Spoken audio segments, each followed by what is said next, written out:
여러분 집에 보물들 하나씩 있으세요? 재산 목록 1호 같은 거. 여러분 이런 보물이 있다면 어떨까요? 그 보물은 이렇게 쳐다보만 보면 내 마음에서 막 힘이 생겨. 그래서 지쳐있던 내가 막 이렇게 힘이 나가지고 그래, 나는 이런 사람이지. 막 나를 격려해줘요. 날 또 위로해줘요. 그래가지고 내 영혼이 막 소성되는 거야. 새롭게 이렇게 살아나는 거예요. 그리고 그걸 또 딱 보다 보면 그 증거들이 막 나타나는 거야. 내가 그 힘들고 어려웠을 때 그래, 이렇게 해결되어졌지. 그때 내가 막 고통하고 막 유혹 때문에 막 넘어가려고 할 때 이런 일들로 내가 그 유혹에서 벗어났지. 그런 증거들이 막 적혀 있어 가지고 내가 뭔가를 이렇게 결정하고 또 어떤 유혹에 빠져 있을 그때에 그거를 이렇게 보기만 하면 내한테 지혜가 생겨 가지고 그 유혹을 벗어나기도 하고 또 어떤 선택을 바로 딱 하게 되는 거예요. 뿐만 아니라 이거는 그 약속이 이제 딱 기록되어져 있어서 이게 변하지 않는 약속이 분명하게 돼 있는데, 그 약속이 그냥 한 번 된 게 아니라 지난번에도 지지난번에도 계속 확인되어져서 그 약속을 읽기만 하면 다음에도 동일한 약속이 내 안에서 성취될 것이다 라고 하는 확신이 생기는 거예요. 그래서 내가 막 기뻐요. 막 기쁘고 뿐만 아니라 그 다음에 뭐예요? 계명, 그 하나님의 계명 이래 보면 또 안 되는데, 하여튼 나에게 이것이 자신을 설명해 주는 거야. 이 보물이 내가 너에게 어떤 존재이고 내가 너를 위해서 뭘 했는지를 이렇게 설명을 하고 그렇게 한 거를 읽으면 내 눈이 밝아지고 막 그런 일이 있어서 내가 결국에는 그걸 계속 보고 있고 그걸 따라 하다 보니까 내가 의로운 아주 막 정오의 해같이 높이 들린 많은 사람들이 주목하게 보는 그런 참으로 존귀한 자가 되는 게 있다면, 그런 보물이 있다면 여러분은 어떻게 그 보물을 취급하시겠어요? 그 보물을 여러분은 어떻게 대하겠어요?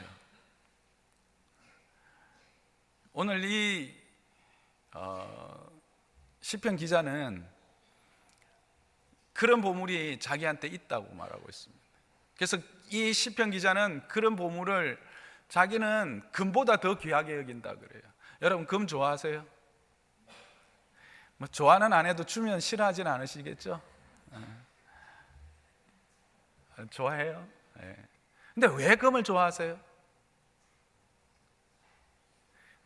나를 좀 가치 있게 보일 것 같아서 그렇죠. 나를 가치 있게 만들어주는 것 같아서 그렇죠. 그래서 어떤 사람들은 금으로 이렇게 땀막에 뚜껍게 이렇게 해가지고 금목걸이 하고 다니시더라고요. 그렇다고 해서 그게 나쁜 게 아닌데 그렇게 하는 이유가 뭐냐는 거예요. 그게 자기를 가치를 높여주는 것 같아요. 또 그것이 또 자기가 소망하고 원하는 것들을 이렇게 채워주고 공급해 주는 것 같기 때문에 그렇죠. 그런데 이 시인은 그것이 나에게 힘을 주고 나로 하여금 진정한 기쁨을 주고 나로 하여금 눈을 밝게 해서 통찰력을 주는 이것이 그 점검보다도 더 나를 가치 있게 하고 그 점검보다도 내가 소망하는 것들을 온전히 줄 수 있기 때문에 점검보다 더 귀하게 여긴다라고 하는 겁니다. 그리고 그것을 사모한대요. 사모한다라는 것은 그저 그냥 바란다 이 정도가 아니에요. 모든 것을 다 주고 빼앗을 만큼, 그것을 내 꼭 소유해야 될 만큼의 어떤 간절함을 가지고 원한다라고 하는 의미가 있어요. 그래서 이 사모한다라는 단어는 그 성경의 다른 곳에 쓰였는데, 특히 창세기에 쓰였는데, 창세기에 보면 그 선악을 알게 하는 나무와 생명나무를 하나님이 만드시고 그 모습을 보면서 아름답다라고 하셔요. 근데 여기 아름답다라고 하는 단어와 어원이 같아요. 어건이 같아서 같은 의미예요. 그러니까 하나님 보시기에 그만큼 아름답고 그래서 이게 탐이 나는 거예요.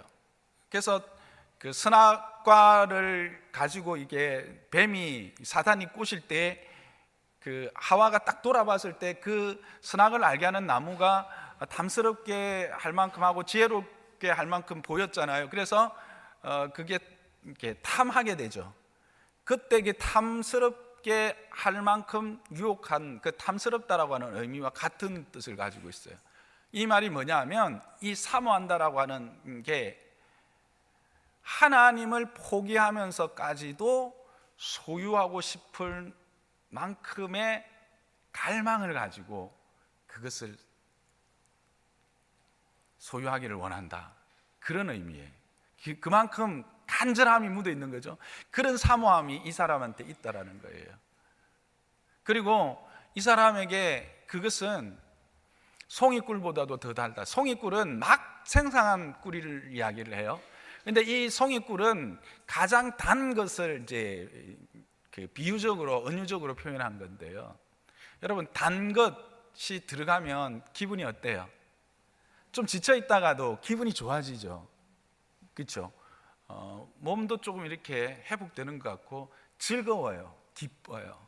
이 말은 뭐냐면 자기를 기쁘게 하고 즐겁게 하는 그 어떤 것보다도 더 이 자기의 보물이 자기를 기쁘게 하고 즐겁게 한다라고 하는 겁니다. 근데 이게 뭐라고 말하고 있습니까? 오늘 여호와의 율법이라고 말하고 있습니다. 여호와의 계명이라고 말하고 있습니다. 여호와의 교훈이라고 말하고 있습니다. 여호와의 증거라고 말하고 있습니다. 여호와를 경외하는 도라고 말하고 있습니다. 여호와의 법이라고 말하고 있습니다. 이 다를 하나로 뭐로 말할 수 있습니까? 하나님의 말씀, 성경이라고 이야기할 수 있습니다. 여러분에게 이 성경은 어떤 것입니까? 여러분은 이 성경에 대한 어떤 마음을 가지고 있습니까? 여러분은 이 성경을 어떤 마음으로 대하고 있습니까? 그렇다면 이 시인은 왜 이렇게 고백할 수밖에 없었을까? 다시 우리가 본문으로 들어가 보면 이 시인에게서 이 여호와의 율법, 즉 여기서 율법은 가르침이라고 하는 의미가 있어요. 원어 그대로 풀면 토라인데 토라를 그냥 율법이라고 하는 명사로 이렇게 할 수도 있지만 이 토라가 가르치다라고 하는 의미가 있어서 여호와의 가르침은 우리의 영혼을 소성시킨다고 했어요. 그러니까 영혼이라고 하는 것이 이제 결국은 뭡니까? 사람이죠. 그래서 여호와의 가르침으로 자기 자신이, 사람이 어떻게 소성되어진다. 소성되어진다라고 하는 것은 기운을 복돋우어 준다. 요즘 말하면 업된다 뭐 이렇게 쉽게 이야기할 수 있을 것 같습니다. 우리의 기분을 복돋우어 줘서 우리로 하여금 활력 있는 생명을 소유한 자의 그 기쁨과 감격을 누리면서 살아갈 수 있게 해준다라고. 뿐만 아니라 여호와의 증거는 뭐냐면 기록들입니다. 그러니까 하나님께서 행하신 많은 일들, 그런 일들을 결국은 뭘 해주냐면 우리를 지혜롭게 해준다는 겁니다. 여기서 지혜롭게 한다라고 하는 것은 뭐 우리가 일반적으로 생각하는 그런 지혜로움도 되지만 어떤 그 우둔한 우리를 지혜롭게 한다 그랬잖아요. 그래서 우둔하다라고 하는 것은 이렇게 좀 이렇게 명철함이 없어서 이렇게 쉽게 쏘가 넘어가는 겁니다. 쉽게 쏘가 넘어가고 쉽게 쏘가 넘어가지고 그 다음에는 뭐예요? 막 후회하고 막 상처받고 막 이런 사람입니다.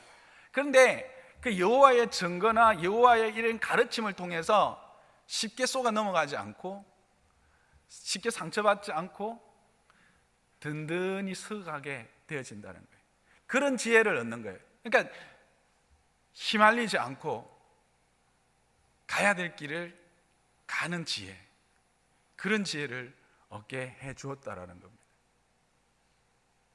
뿐만 아니라 이 시인에게 여호와의 계명, 여호와의 교훈은 결국 기쁨을 주었다는 겁니다. 여호와의 교훈은 말 그대로 하나님의 뜻입니다. 자기 백성에게 부과한 의무나 반드시 일어나도록 결단한 것입니다. 근데 여러분, 우리에게 부과한 의무나 이게 무엇이 우리를 이렇게 기쁘게 할까? 그리고 반드시 일어날 일에 대한 하나님의 결단을 보여주는 것이 동시에 있기 때문에 특히 더 그렇습니다. 그런데 여러분, 사람에게 진정한 기쁨은 뭘까요? 아무 일도 안 하는 게 기쁨일까요? 여러분, 아무것도 안 하는 사람이 기쁠까요? 아니면 가치 있는 일에 자신이 쓰임을 받고 있다라고 하는 사실이 확인될 때 기쁠까요? 후자죠. 우리가 생각하기에 아무런 가치가 없고 나에게는 아무런 능력이 없다고 하는데 하나님이 아니야, 너는 내 형상이야, 너는 바로 나의 자녀야, 내가 너를 의롭게 했어. 근데 누가 너를 정죄해? 그렇게 말씀하십니다. 그러면서 어떻게 해요? 내가 너와 함께 끝까지 갈 거야. 내가 너를 붙잡아서 놓지 않을 거야. 내가 너로 하여금 나의 나라까지 내가 책임질 거야. 그게 뭐냐 하면 바로 여호와의 교훈이라는 겁니다. 그래서 여호와의 뜻, 우리를 향한 여호와의 뜻이 확인됨으로 말미암아 그렇게 되면 어떻게, 얼마나 기쁘겠어요. 여러분이 만일 하나님이 여러분에게 와서 그렇게 말씀하신다고 확인해 보세요. 생각을 해보세요. 여러분 기뻐요? 안 기뻐요? 아무런 생각이 없으세요? 하나님이 여러분에 오셔서 넌 내 거야, 세상이 뭐라 해도 너는 내 자녀야, 세상이 뭐라 해도 너를 통해서 나는 내 일을 이루어 갈 거야. 그리고 난 널 끝까지 포기하지 않아. 세상이 누구도, 세상 모두가 다 너를 포기해도 난 널 포기하지 않아. 그런 말을 듣는다면 여러분, 그 기쁨이 얼마나 큰 기쁨이겠습니까? 그런데 이 시인은 그것을 말씀을 통해서 확인하고 있다는 겁니다. 그리고 여호와의 계명입니다. 언약 관계를 통해서 하나님께서 요구하시는 어떤 명령들을 통해서 눈이 밝아진다는 겁니다. 그래서 이건 역시 이제 명철함이 되는 지혜를 얻는 거하고 똑같죠. 어떤 사리 판단이 되고 선악을 분별할 수 있는 능력이 되는 겁니다. 여호와께서 우리에게 그 요구하시는 것들을 통해서 어떻게 이렇게 선악을 알게 해 줍니까? 그거는 분명하죠. 우리가 계명 바로 그냥 십계명만 가보면 알죠. 나 외에는 신이 없어. 그러니까 너희가 어떤 형상도 만들면 안 돼. 그리고 내 이름은 함부로 망령되이 일컫어도 안 돼. 내가 너희를 내 형상으로 지었기 때문에 너희는 나와 교제해야 될 때, 교제할 때 너희가 진정한 안식을 누릴 수 있어. 그렇기 때문에 그 한 날을 구별해서 나와 함께 교제하자, 예배하자, 제사하자. 그게 뭐예요? 계명이죠. 그러면 그런 것들을 통해서 뭐가 생기는 거예요? 하나님과의 은혜 안에 들어가서 무엇이 선한 것이고 무엇이 악한 것인지를 분명하게 보여주죠. 그게 눈이 밝아져서 명철함이 생기게 된다는 겁니다. 그리고는 여호와를 경외하는 도가 영혼까지 이르게 된다. 이 율법, 이 하나님의 말씀, 하나님의 가르침, 하나님의 증거들이 그냥 순간의 만족이나 순간의 기쁨이나 또 순간의 어떤 소생함으로 끝나는 게 아니라 영원토록 보장되어진다는 것입니다. 그리고 이 여호와의 법은 결국은 우리를 어디로 인도하느냐 하면 의로움으로 인도하게 된다는 거예요. 이것을 따라가다 보면 우리가 어느덧 하나님의 거룩한 형상의 모습에 닮아가 있는 우리의 모습을 발견하게 되어진다라고 하는 겁니다. 그것을 누가 경험한 거예요?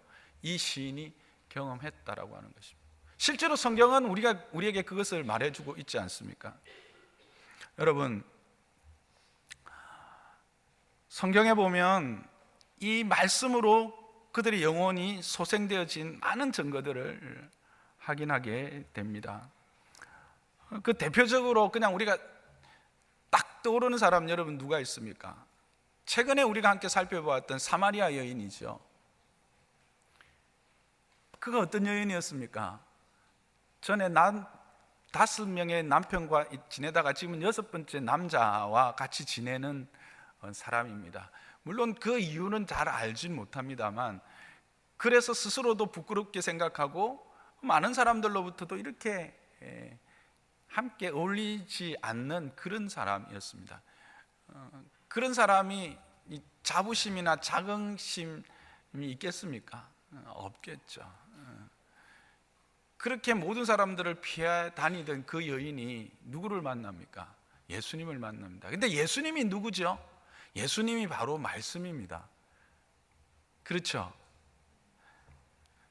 요한복음 1장에 보면 태초에 말씀이 계시니라, 말씀이 하나님과 함께 계셨어요. 태초에 말씀이 계시니라, 그 말씀이 곧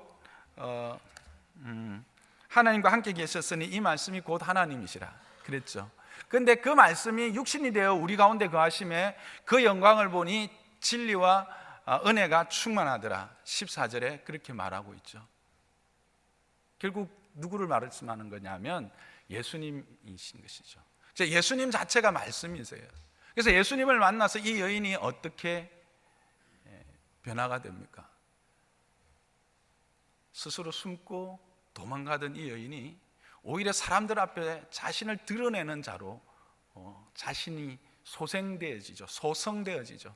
새롭게 되고 용기를 얻게 되어져서 자신을 드러내는, 부끄럽지 않게 자신을 드러내는 그런 자리에까지 가게 되죠. 예수님을 만나고 이 여인이 하는 말이 뭡니까? 내가 메시아를 만났다 라고 사람들 앞에 달려가는 모습을 보게 됩니다. 또 우리가 어릴 때부터 들어왔던 삭개오라고 하는 사람도 그렇죠.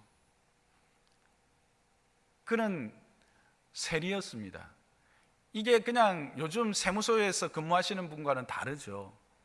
로마의 세금을, 이스라엘 백성들에게 세금을 받아서 로마에 이렇게 갖다 바치니까 이스라엘 사람들 보기에는 이 매국노인 거죠.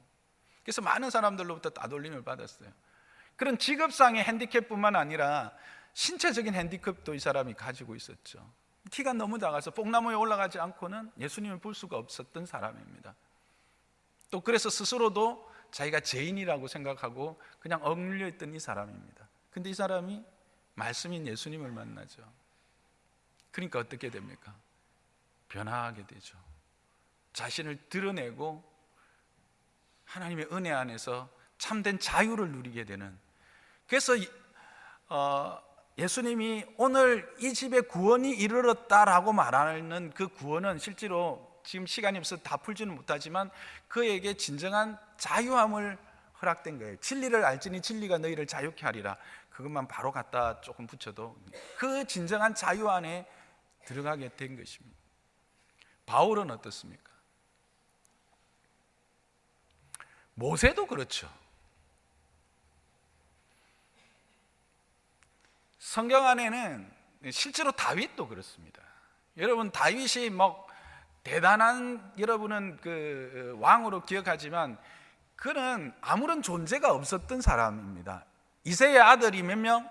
8명입니다.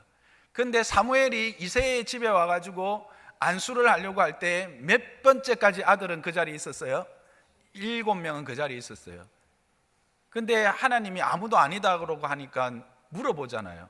아들 더 없냐? 그때 생각난 게 다윗이에요. 그러니까 집안에 부모도 형제들로부터도 아무런 존재감이 없는 사람이 다윗입니다. 근데 그는 어떤 사람이었을까요? 그 뒤에 보면 그는 여호와의 마음에 합한 자로서 늘 말씀과 함께 하던 자였어요.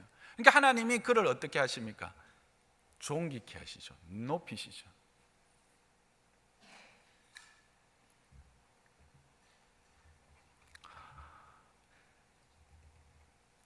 근데 이와 같은 은혜를 누린 가장 확실한 증거는 누굴까요? 저와 여러분입니다. 우리가 아직 죄인되었을 때였어요. 우리가 하나님에 대해서 아무것도 모르고 우리는 그냥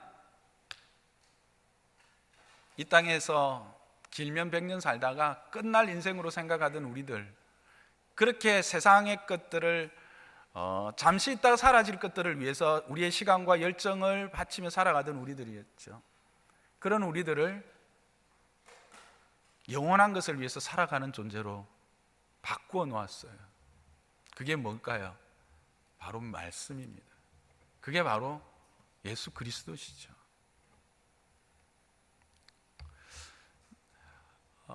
나는 여러분들이 장로산나교에 속한 우리 모든 권속들이 이 시인의 고백과 같은 고백을 할 수 있기를 주님의 이름으로 축복합니다. 이 말씀을 통해서 정말 이 땅에서 믿음을 지키고 살아가는 우리들의 삶에 날마다 성령으로 말미암아 하나님께서 허락하시는 그 은혜를 입어서 우리가 소성되어지는 그런 은혜를 누리기를 주님의 이름으로 부탁합니다. 여러분들이 정말 이 증거가 동일하게 오늘도 역사한다라는 사실을 통해서 두려움 없이 믿음의 걸음을 걸어갈 수 있기를 주님의 이름으로 축복합니다. 여러분, 믿음의 걸음을 걸어간다는 것이 만만치 않습니다. 여러분, 어디에서 힘을 얻겠습니까? 어디에서 위로를 얻겠습니까? 어디에서 안위함을 얻겠습니까? 어디에서 지혜를 얻겠습니까? 어디에서 명철을 얻겠습니까? 말씀 외에는 없습니다. 근데 참 감사하잖아요. 이 말씀을 기록하여 우리 옆에 두셨다라고 하는 사실을, 이것이 바로 은혜 위에 은혜예요. 예전 같으면요, 어디에 가야 돼요? 해당에 가가지고 그 길게 펴봐야 겨우 보아요. 근데 오늘은 우리가 읽을 수 있는 헬라어도 아니에요, 히브리어도 아니에요, 라틴어도 아니에요. 저와 여러분이 쉽게 읽을 수 있는 한글로 이렇게 만들어서 여기 주신 거예요. 하나님이 우리와 동행하신다라고 하는 나는 가장 큰 증거가 뭘까? 저는 성경이 우리 옆에 있다라는 거라. 이번엔 저는 생각했어요. 우리를 위로하시기 원하고, 우리를 힘주시기 원하고, 우리를 하나님의 기쁨이라고 하는 그것을 확인시켜 주시기 위한 하나님의 은혜의 방편이 뭐냐면 이 말씀 성경이라는 거예요.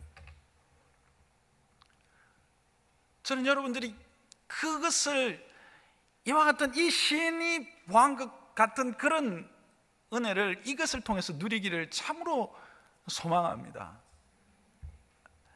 앞에서 왜 이 시인은 이것을 정금보다 더 귀하게 여겼다고요? 가치를 알았기 때문에 그렇습니다.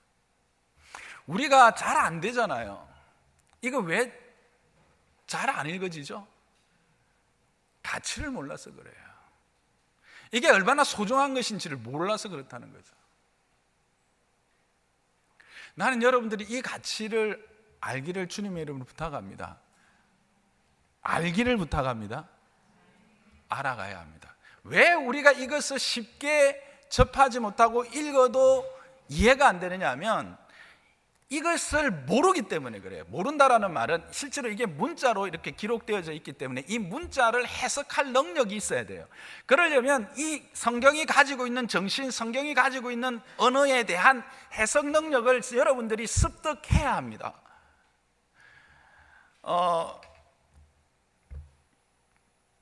아주 어린아이에게 그냥 책을 이렇게 던져주면 아이가 그 책에 대한 흥미를 가져요? 아니죠. 최소한 글자를 해독할 능력이 있을 때 그 책에 대한 흥미를 가지기 시작하죠. 그것처럼 성경도 동일하다라는 겁니다. 그래서 하나님도 나를 알되 열심을 갖고 알아가라 그랬어요. 여러분, 하나님을 알아가는 열심이 있기를 주님의 이름으로 부탁합니다. 그러면 여러분이 이 땅 가운데 살아갈 때 참으로 힘을 얻고, 참으로 지혜를 얻고, 참으로 기쁨을 누리면서 그렇게 주저함 없이 살아갈 수 있습니다. 소망 가운데 달려갈 수 있다는 것이죠. 두 번째, 왜 어려운가? 이게 영적인 일입니다. 지난 주일날 우리가 설교 들을 때 좀 조는 거 이야기했었죠. 근데 여러분, 설교 들을 때만 좋을까요?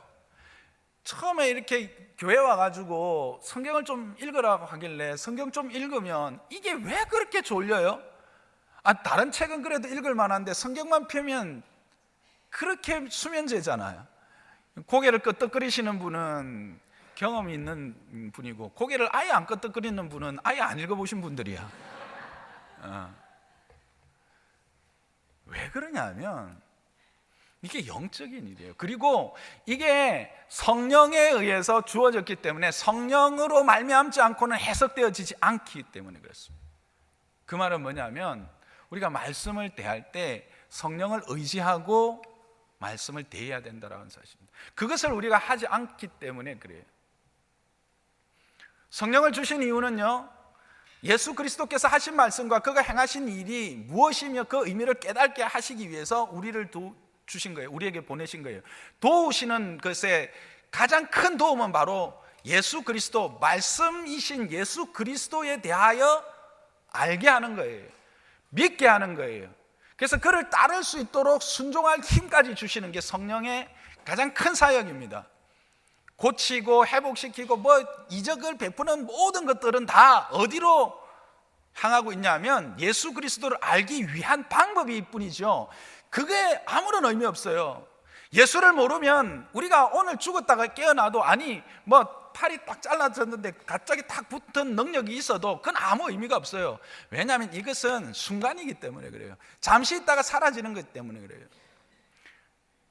우리가 이 땅을 살아가면서 영원을 사는 자들이잖아요. 우리가 진정 이 땅에서 순간적인 것, 썩어질 것, 헛된 것을 쫓아 살지 아니하고 진정 영원한 것을 잡고 살아갈 수 있는 유일한 방법은 뭐냐? 말씀을 따라가는 것밖에 없어요. 그러려면 하나님을 의지하고 성령을 의지함이 있어야 돼요.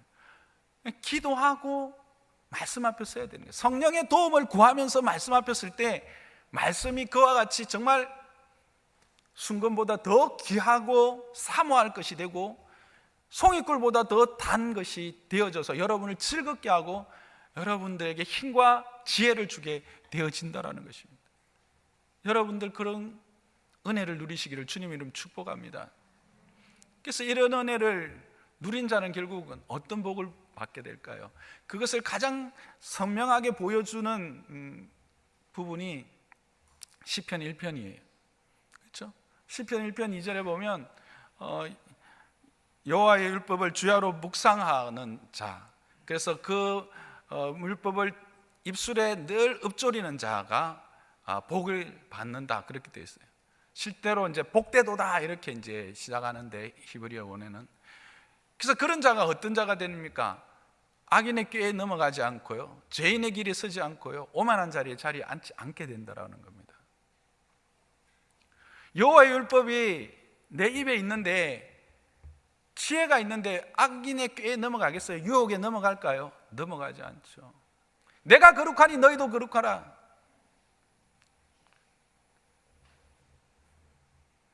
너는 내 것이다 말씀하시는 하나님이 내게 늘 있는데 죄인의 길에 함께 설 수가 없죠. 그런 자가 함부로 하나님의 권위로 준 그 역할들을 자기의 유익을 위한 권력으로 휘두를 수가 없죠. 근본 하나님이신 그분이 인간의 몸을 입고 이 땅에 오셔서 죽기까지 순종하면서 오히려 하나님이 높이실 때 진정한 높임이 있다는 것을 아는데 어떻게 이 땅에서 주어진 어떤 권력을, 그것을 자기를 위하고 또 사사로운 것들을 위하여 함부로 휘둘러서 많은 사람들을 아프게 할 수 있겠습니까? 진정한 복을 누리게 되는 거죠. 그리고 그런 사람은 시냇가에 심기어진 복을 누리는 겁니다. 여러분, 팔레스타인 지역에서 시냇가에 심기어졌다라는 것 자체가 복입니다. 그렇죠? 예. 그 황폐한 광야에서 시내가 있고 그 시내에 심겨졌다는 것 자체가 복이라는 거예요. 그 여호와의 율법을 즐거워하는 자, 그 입술에 여호와의 율법을 늘 묵상하는 자는 그런 하나님의 은혜, 인도하심과 하나님의 허락하심을 경험하게 된다라고 하는 겁니다. 그런데 거기에서 끝나는 게 아니죠. 어떻게요? 잘 자랍니다. 큰 나무가 됩니다. 큰 그늘을 들이우시어 그리고 열매를 맺는 삶을 살게 된다는 겁니다. 근데 진정한 복이 그렇게 그냥 내가 큰 나무가 되고 그래서 많은 사람들이 부러워하고 내가 정말 열매가 있는 실질적인 어떤 결과가 있는 삶을 살기 때문에 복될까요? 저는 거기가 최종적인 복이 아니라고 생각합니다. 진정한 그 심겨진 나무의 복은 뭘까요? 그 그늘 아래 누가 와서 그 그늘에서 힘을 얻을까요? 누가 그 열매를 먹을까요? 나무가요? 아닙니다. 지친 나그네입니다.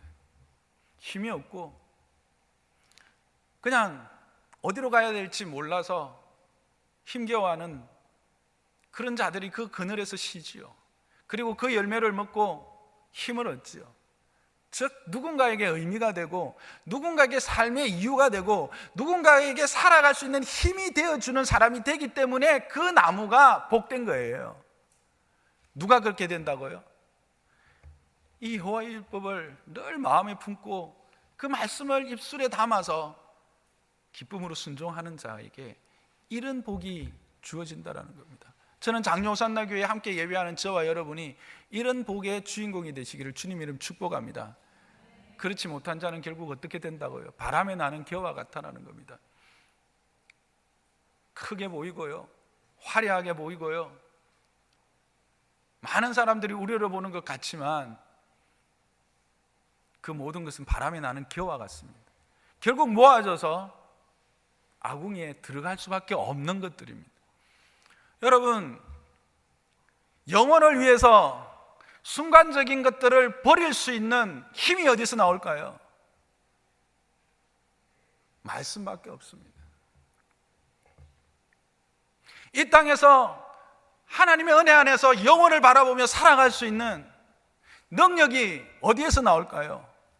말씀 외에는 없습니다. 여러분, 그렇게 살고 싶지 않으십니까?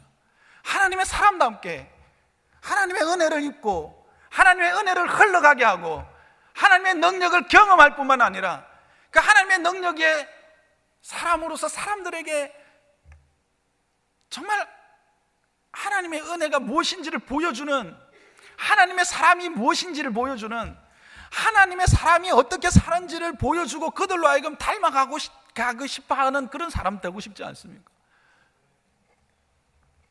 말씀 방법이 없습니다.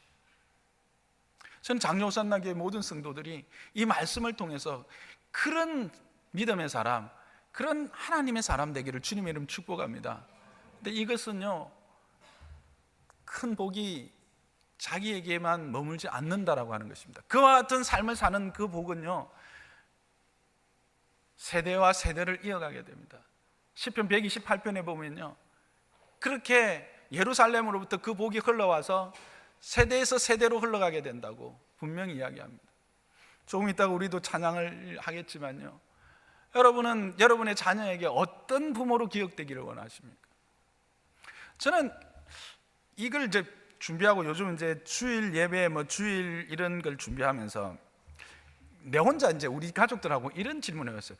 야, 나는 왜 한 번도 주일날에 그 예배를 드리지 않는다는 것에 대해서 생각을 해보지 않았을까? 나는 왜 주일이면 되면 당연히 교회를 가고 예배를 드리고 거기서 봉사를 해야 된다고 생각을 했을까? 어떠한 내가 큰 일이 있어도 그 일보다 매주 드려지는 1년에 52번 드려지는 이 예배를 나는 왜 아무런 갈등 없이 참여했고 거기 있었을까? 그 중에 하나가 부모님들의 믿음의 유산이었어요. 그래서 저는 그런 생각을 하게 됐습니다. 내가 어떤 부모로 기억되기를 원하는가 생각했을 때, 내가 이 땅에서 없어지고 난 이후에 우리의 자녀들이, 그래, 우리 부모님은 내한테 물려준 거 하나도 없지만, 진짜 물려줄 거 하나도 없습니다. 하나도 없지만 물려주지도 있다 해도 안 줄 거니까, 어쨌든 없어도, 주지 않았어도 믿음 하나는 분명히 물려주셨다 라고 하는 고백을 들을 수 있으면 저는 최고의 찬사라고 생각합니다. 저는 그런 부모가 되고 싶습니다. 왜 그렇습니까? 그 믿음이 모든 것이기 때문에 그렇습니다. 그것이 어디로부터 나올까요? 말씀으로부터 나온다는 사실. 여러분 많이 바쁘시죠? 하루에 30분, 하루에 30분,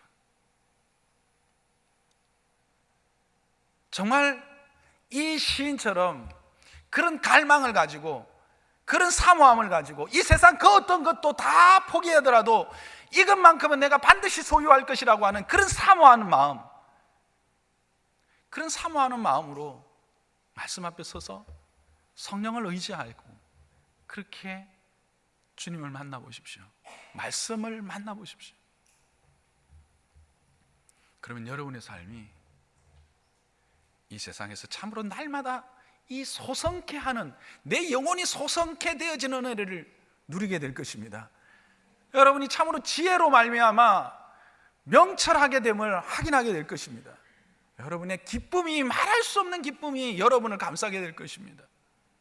여러분의 눈이 밝아서 여러분의 모든 행하는 일들이 분명하고도 정확하게 진행되어질 것이고, 그와 같은 삶들을 통해서 여러분은 결국은 의로운 자리에 서게 되어질 것입니다.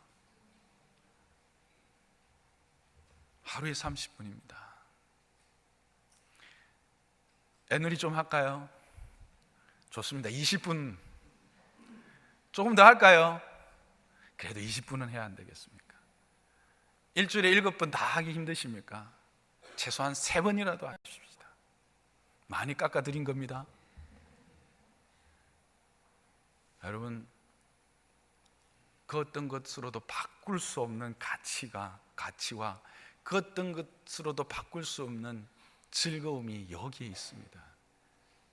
하나님은 이것을 통해서 우리에게 다 미리 말씀하셨고, 그리고 앞으로도 약속해 놓으셨습니다. 믿음의 걸음을 가면서 이런저런 회의가 생기고 이런저런 갈등이 생기고, 그 갈등 앞에서 주저하고 계십니까? 주저하지 마시고 말씀 앞에 서시기를 바랍니다. 하나님이 여러분을 인도하실 것입니다. 그 인도함을 받고 그 축복을 누리는 저와 여러분 되시기를 주님의 이름으로 축복합니다.